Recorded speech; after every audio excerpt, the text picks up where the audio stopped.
Are we recording now? Now we're recording. Cool. There we go. What is our topic this week? I like your first one. Free speech. Yeah. It's something that I No, you can't talk. Shut up. You can't have free speech. It's kind of like free speech and cancel culture sorted together. That's kind of in the news recently right now. Freedom of conscience. Does that go Freedom under of that? conscience. Does that go under that umbrella? Yeah. Freedom of speech is an interesting concept because it is something that is not understood by biblical authors at all. It's rare in human history. Yeah. Super rare. Super rare. Super fragile. So, they weren't free to say whatever they want. I mean, not only were they not free to say whatever they want because of the Bible, you shall not take the Lord your God's name in vain. Blasphemy, you could be literally killed. But it What you say could cost get you your killed, life. yeah. Or treason against the emperor. There's a lot of different things that could get you killed pretty easily that you say. So freedom of speech is not a biblical concept. I don't think people are going to like hearing that. Well, It's not biblical. okay, then this is where I think this is a huge misconception. I think I've had this one, and I'm curious what you think about this idea. All rights come from God. Well, no, they don't. Exactly, but that's the premise. And then all the government can do is Right. limit those rights. That's a So good I'm just idea. wondering. Yeah, it is a good idea, but I don't. in practice. I'm not sure it I works don't that see way. it happening, because I think we have to when we're talking about free speech, it's almost like you have to take a more of a humanist approach Oh yeah, to this idea and not a biblical approach. right. Is that what we're kind of Yes. boiling this down to? And that's okay to take a humanist. There are things that humanism does well. Yeah. Establishing rights of all people is a great thing that secular humanism can do. Yeah. It's So that Wonderful. we have the right to say whatever we want whenever we want. Again, for the most part, can't yell fire in a crowded theater. That sort of cause thing. harm. Yeah, can't incite riots, Mr. President. Causing harm. So then, who gets to dictate what's harmful? Right. That's why you have a court system, and you can continue to appeal up to the highest court. But And that- it's a pretty high standard. it is. It's a stupid high standard. I mean, Oh, yeah. you can say about anything. Yeah, libel, slander are really hard to prove in a court of law. Or even inciting Or inciting a riot. a And, right. It's a very high standard. and I would say I honestly do not think that he, because you would have to prove intent, which is almost impossible.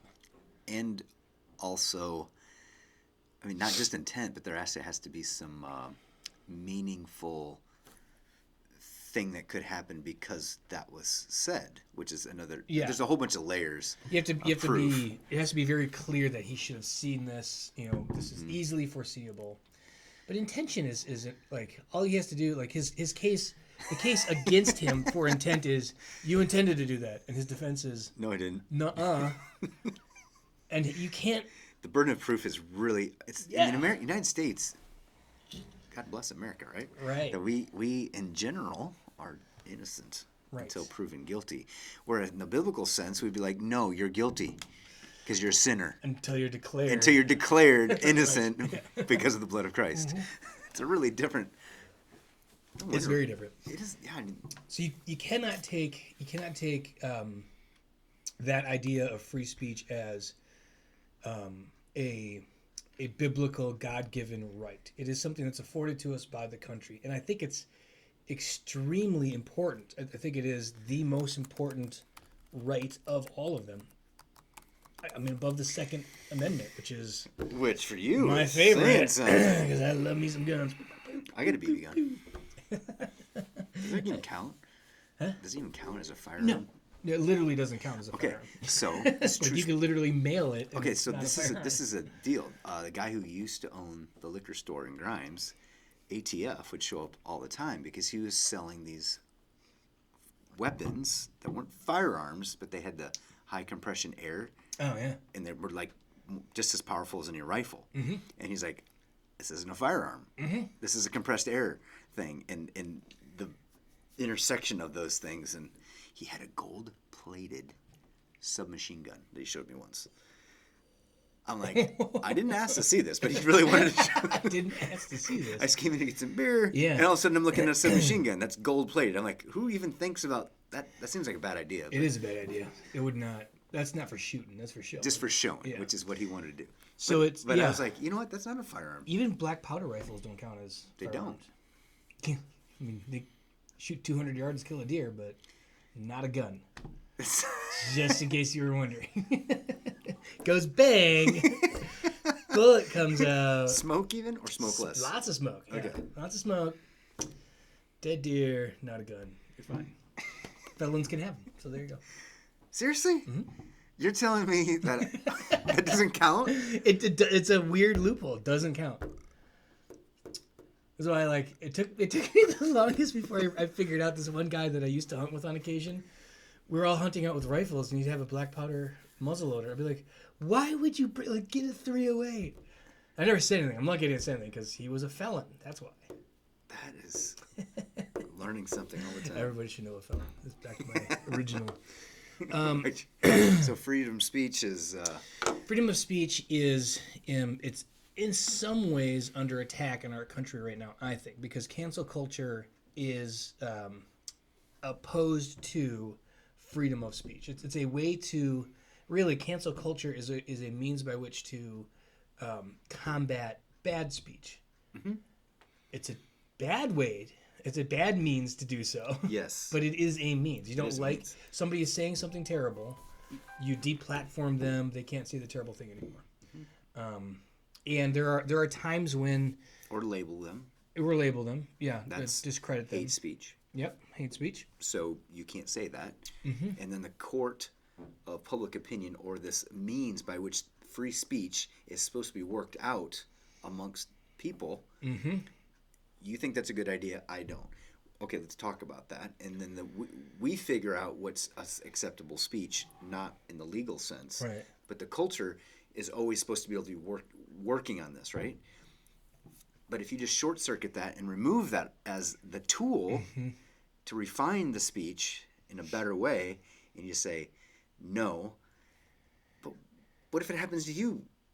Well, it does.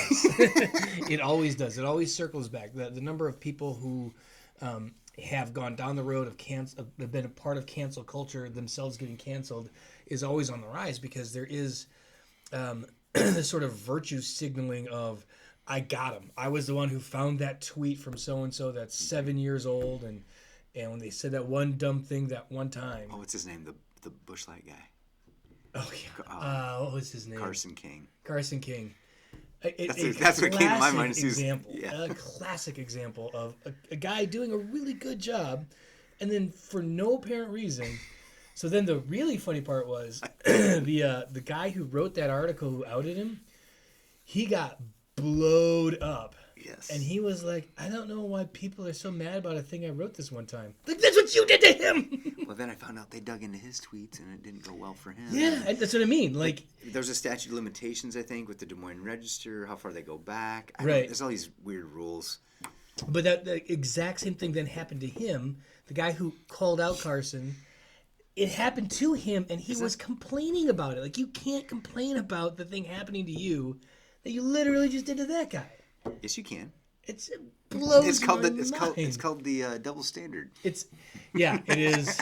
Oh, here's one of my least favorite words is whataboutism. Whataboutism. Yeah. So when as soon as you start to whataboutism is this, like, it's tossed out all the time.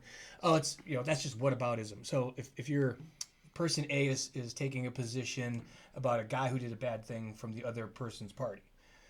That other person B says, well, a guy from your party did the same thing. Oh, that's just whataboutism. No, that is illustrating your hypocrisy. It's just showing a mirror. Yeah. On I know you don't like being outed as a hypocrite. Like, I get it. You would prefer that people don't call you a hypocrite, but you are one. But like a real whataboutism is if you say to me, a person in your party has these allegations against them, and I say, yeah, but your party voted for this whatever. Okay, that's whataboutism because it's not one to one. It's a diversion. It's a red herring. Yeah, it's what about this other thing that's unrelated. But if like whataboutism, and we're still sort of on free speech here, but like whataboutism is a means again by which to try and shut somebody down as far as their speech goes. And one of my favorite phrases has always been the solution to bad speech is good speech. I mean, that's how it has to be. We have to, and it takes longer than canceling somebody because you can effectively cancel somebody in a matter of hours and get them. My wife can cancel me in like 2 words. Right. Shut the conversation down. Usually because I'm wrong. But so there's that. There is that. But if you really, I've watched some videos of people who go through this, good and bad ways. The good ways are you're always trying to empathize with the person you're talking to, trying to get their perspective on it, understand it, speak it back to them, even if it's completely jacked. Know they're being heard, and then you're coming at it from a mutual standpoint. Because if it comes us versus them, and then you have this cognitive dissonance going on that people like, how do I deal with this new information? Well, one way I could just cancel you and then have to deal with it. Right. Shut your speech down, and now I don't have to deal with this thing. Right. And that's dangerous. It is really dangerous, and it's faster, and I think it's because there's a sense of, number one, it's much more expedient, and it causes less of like I don't have to grow in my understanding of something. I can just shut you down and continue. You're wrong. Move on. Yeah, and we're good.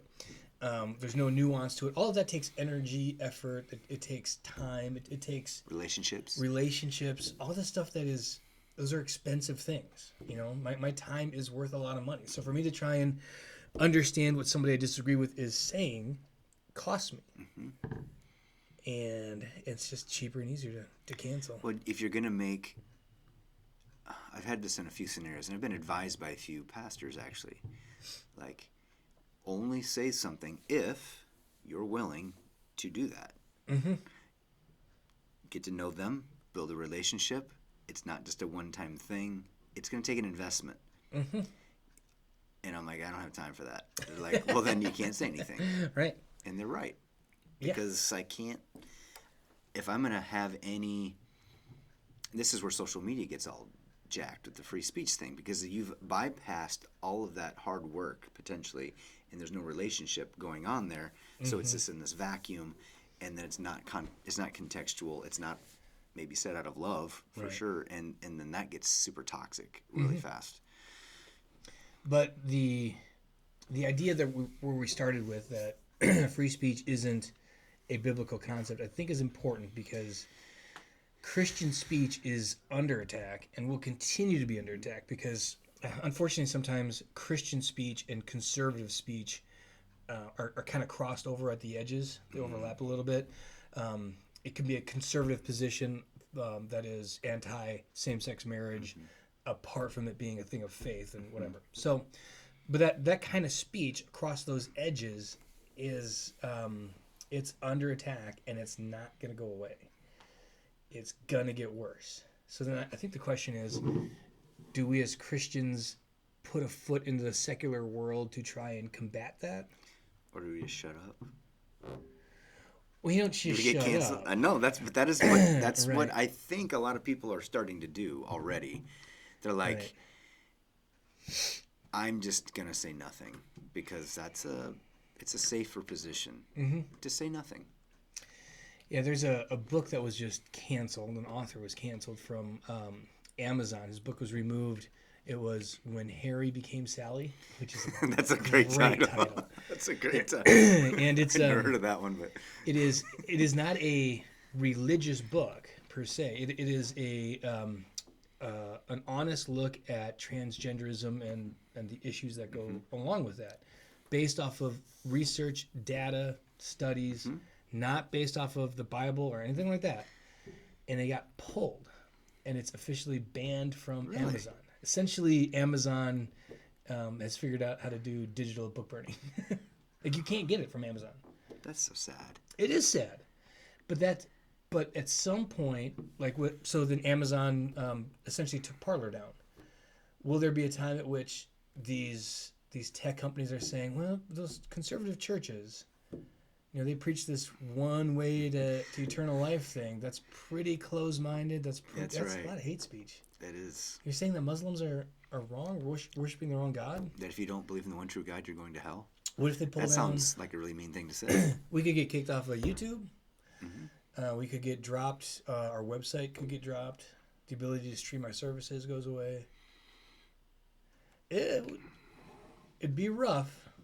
Well, let's hope Chick-fil-A and Hobby Lobby have enough money to pull together to develop their own companies. Right. Exactly. Is that weird? Well, and it is that we happening. identify that those are. It's so. Yeah. There are other places that are developing. But then if it's in the like as you described the public zeitgeist, the thing that's in front of people, I think the voice of Christians, the free speech of Christians, has been diminishing. This post-Christian culture, we're not at the table. The whole Black Lives Matter thing. Yeah. Are they looking to the church for direction on this? Not really. So we're already missing opportunities to speak on things, and as like you're describing, if it keeps moving in that direction, we're going to have less of a seat at the table to address humanity and these concerns. I would think the Christian perspective or the Judeo-Christian worldview should have a say, especially when it's the predominant in this, in our Right. in our culture. But it's becoming less so. It feels like It is, and it's becoming one side. You're always going to have a better balanced approach to life if you look at things from different perspectives. What's happening in the trajectory of the conversation of public discourse is one side is getting more loud and bold and heard, and the other side is being shut down and turned off. And I'm not saying that the side that's being shut down and turned off is right all of the time, even most of the time.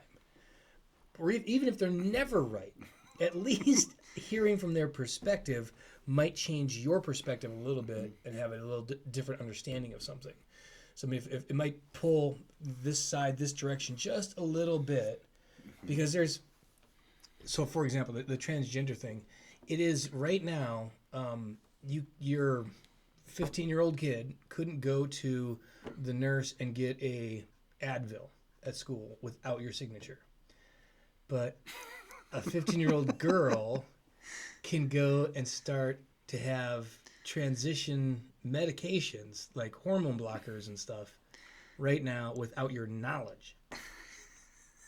okay. It makes no sense. That makes no sense.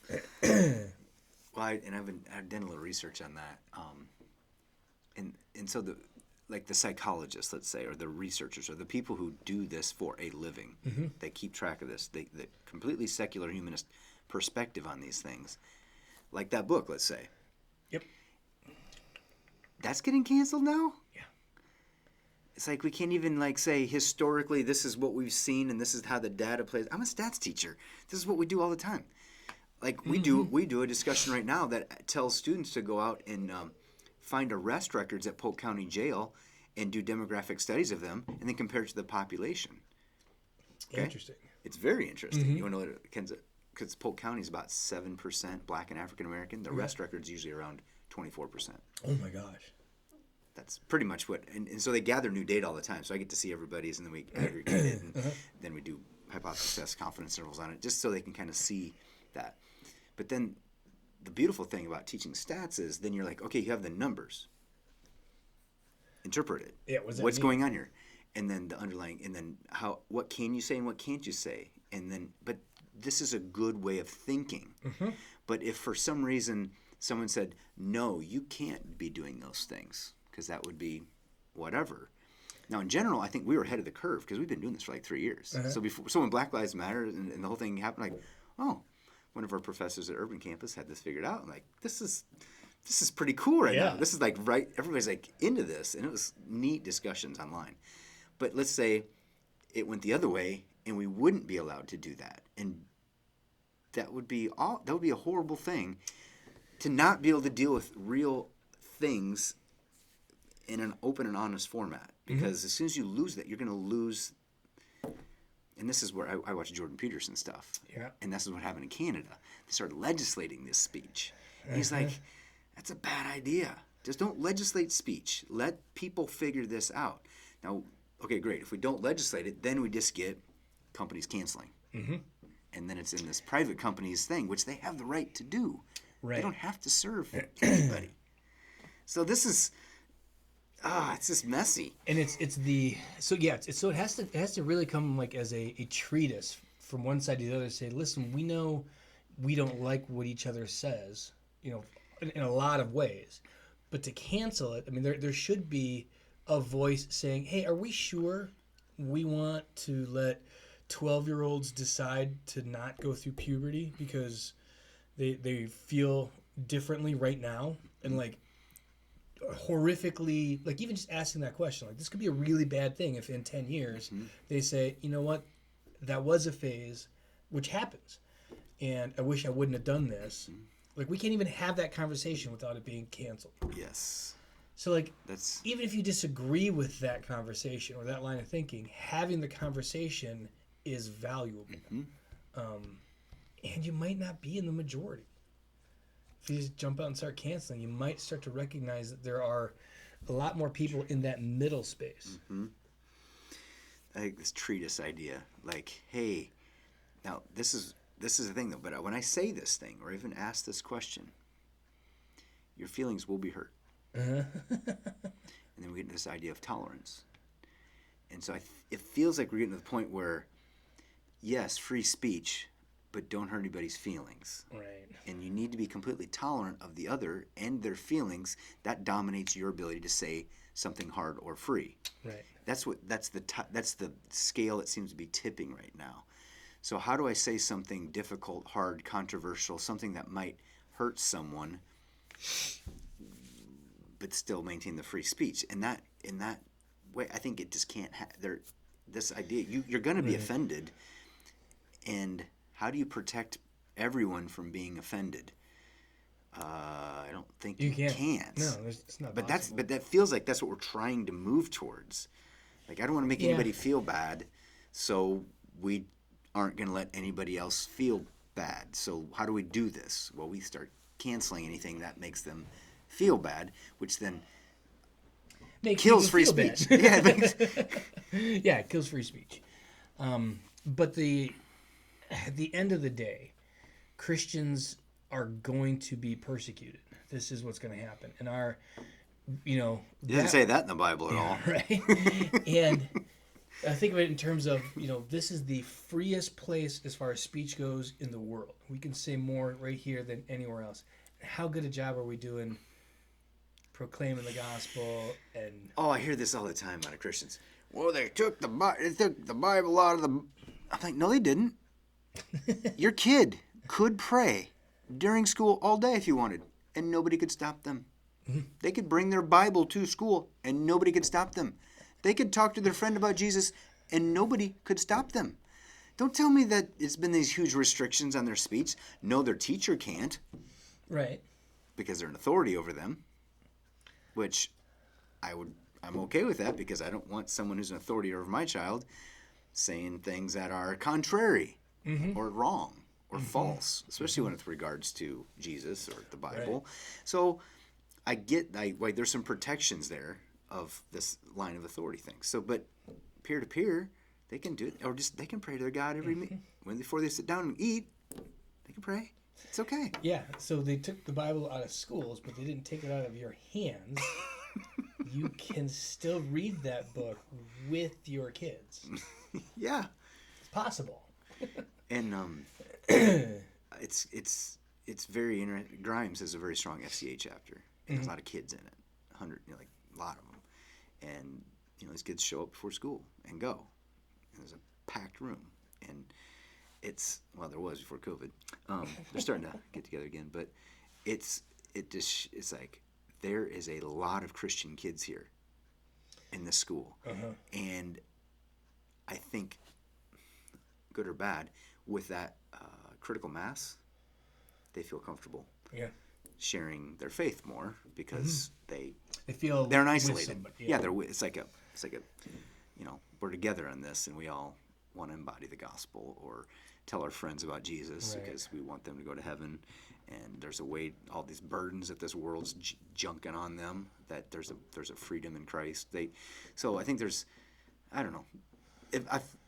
Now as a college professor, I tell my students I'm a pastor. Again, I get the card that says you can talk to me about Jesus openly. But I see a lot of other faculty who are in our faculty fellowship group, and they're always talking about this. How do I let my students know that? And they'll put it in their welcome videos, and they'll talk about it. And then these are adults, so it's a different arena, adults with adults. Right. It's not so much professor student, but just to be out is a free speech thing. And so Yes. people are afraid to be out as Christians. It's crazy. Isn't it crazy? But but I think that's part of this cancel culture, though, because as soon as I come out, then I'm already going to be put in this box, which means might be limited. Yeah, it is. It's like a reduced cancel culture. It's not necessarily going to blow you up online, social media, but there is a fear that people will be like, oh, he's one of those. And then you don't get invited to the fun stuff. Nobody wants to talk to you. Blah, blah, blah. Yeah. I don't know.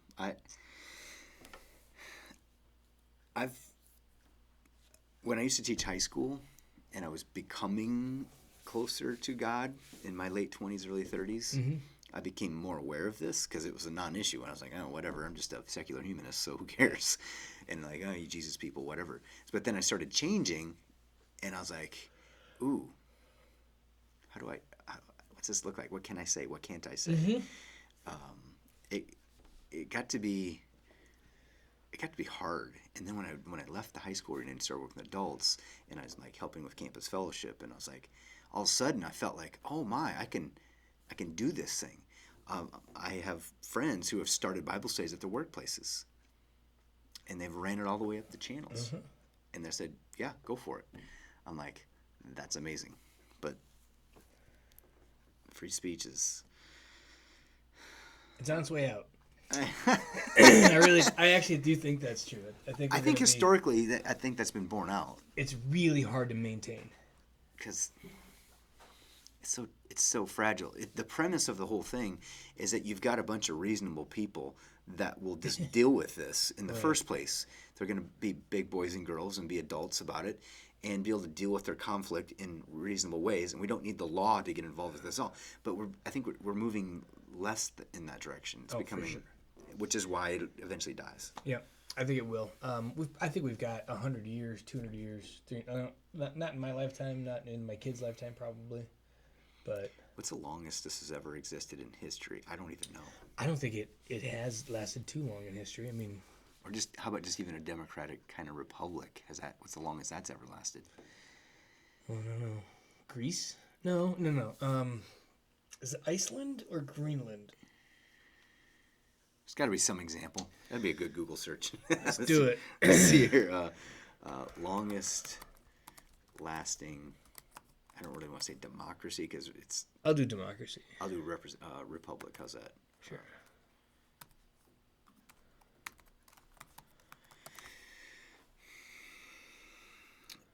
San Marino.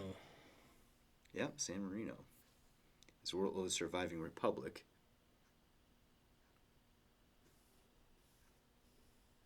Here's a list of them.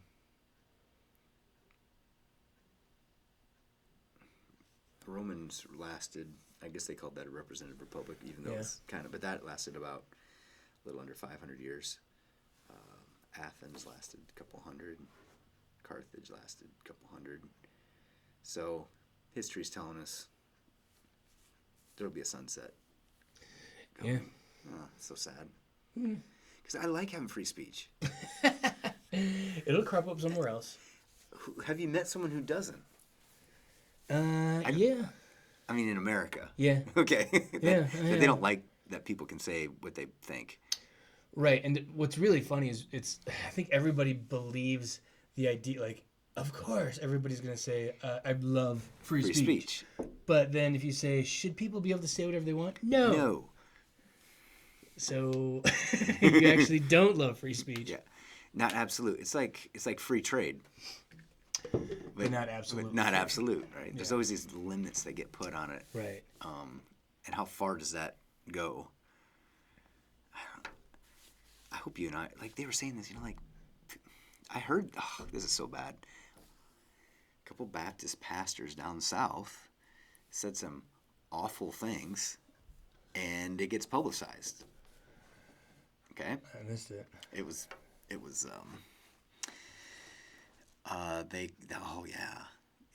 with the VP. They called her Jezebel. Ugh. Okay. Mm-hmm. Okay, it's protected free speech, but really a dumb, stupid, Yeah. completely wrong thing. But so let's use that as an example. And I heard this was happening for a while, like in some cities, like, hey pastors, please submit your manuscripts for review. Wasn't it down in Houston or someplace they were trying to do that? Or Oh, when was that? I don't know when it was, but I just it's sparking this memory of like Yeah. pastors were having to submit their sermons ahead of What time. was that about? I can't I remember now. can't, is it? I'm not crazy, right? That No, I remember this. because I think that's a one that hits home for you and me. Yeah.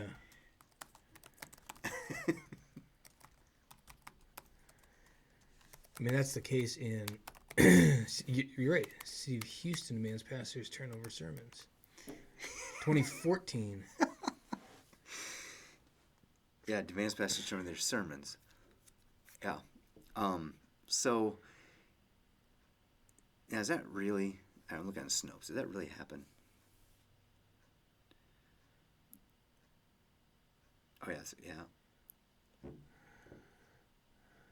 And Controversial new city ordinance that bans discrimination.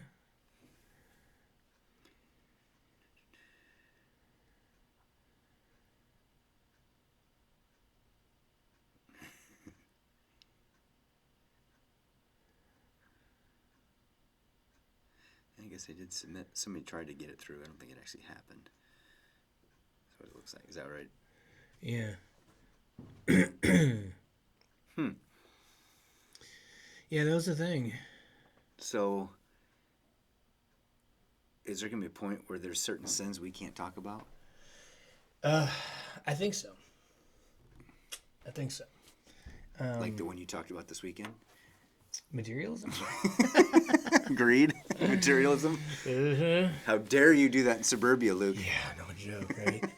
Yeah, I think that there is a pretty good chance that that's going to happen. I mean, it won't necessarily be transgenderism, I don't think, because I think long term people are gonna start to look at the data for real and their own experiences and be like, okay, all right, listen, but like same-sex marriage, I think that very well could be something that becomes a hate speech issue for us. And that one, I could understand it being in my lifetime. Yeah. Or I think what will hurt sometimes, for the church anyway, when it comes to free speech, is we do not have a unified voice. Right. Yeah, it definitely damages us because, some people would say, why can't you be like those nice Christians over there who don't care about anything and don't call anything a sin? Why can't you be like that nice church that lets people go to hell? It's the book club. That's fine with people burning in hell. Yeah, it's going to happen. And I think that, as usual, it's a good thing. That persecution of the church means the church will grow more. And the least amount of persecution ever for the church has been during this Christian or this American experiment. And it's not been the fastest growing. No. I mean, for the most part, most of the faithful have come here. They left Christian Europe Out of persecution. boats, out of persecution, got here and had more Christian babies, and those babies had Christian babies. Those babies so like the church didn't grow like it is in places like Africa. We had a high market share day one because there were a bunch of fleeing Christians. Yeah. But it's actually gone down. Yes. And I think that would be a good thing for us. So I think this is what's interesting is if this country essentially was founded because of this free speech. I mean, most of the people that came here, one of the reasons, there's other economic whatever, but a lot like the Missouri Synod Lutherans, they fled here because of free speech.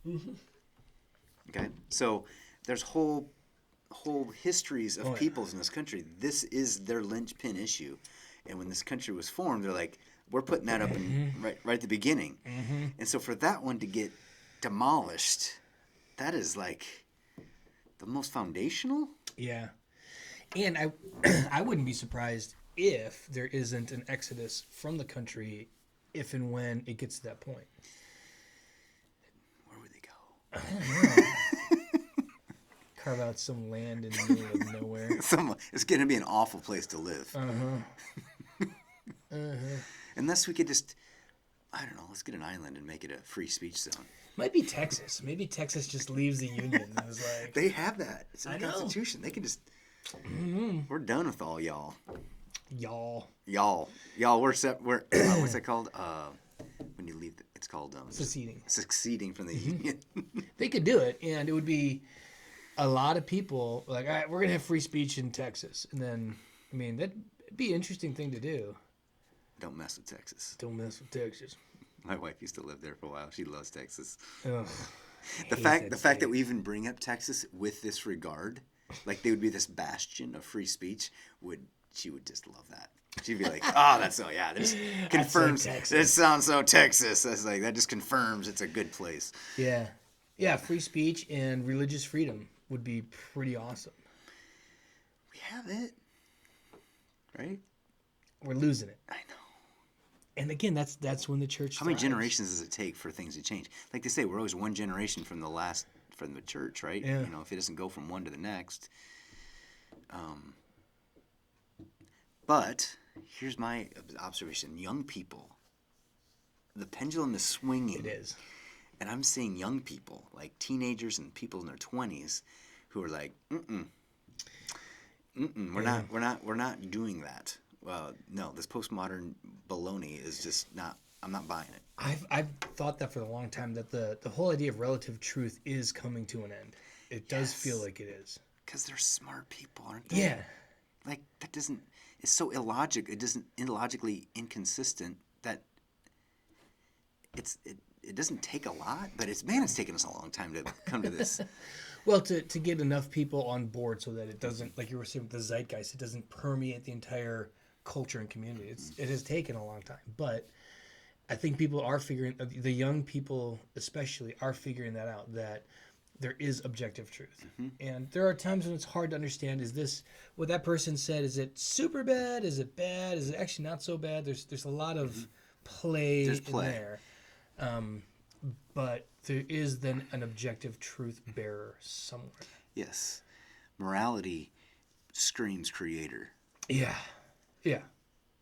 It came from somewhere. And the fact that the Bible contains moral teachings and the way we should, like, what does the Bible say? I confessed that sin Sunday. Right? I gossiped. That is free speech. That's legal. Free speech. It's very legal. But that is a sin. So, like I try to tell my kids, I'm like, there's lots of things that are legal that are still sinful. Some of the most fun stuff.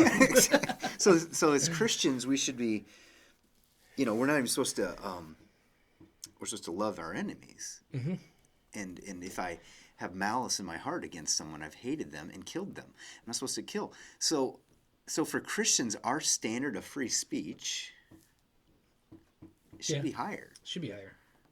Like it should be it should be a loving speech. And our caring speech. Our restriction of our speech should be greater. It should be. But it should be self-imposed. Yes. All things, I used this in church a couple times yesterday. All things are legal, but not everything is beneficial. Yeah, that's, so free speech, for Christians, like you say, the persecution of the church in the big picture grows the church, doesn't it? Always has. It always has. COVID's kind of done this. I think it is. Yeah. Because people are like, there's there's this reality beyond this fake reality, and what does that look like? People are dying. It's time to get serious about Yeah, life and death. like I'm going to die. Maybe there should be something beyond this, and I feel like there is, and where would I find that truth? Yep. Well, we'll keep using free speech and proclaiming the gospel until we die, right, Luke? Till we die. Or get thrown in prison. And then we can do it there. Like this is what Paul did. Right? He converted a whole bunch of people in prison. Right. There. We're going to prison. See you guys next week.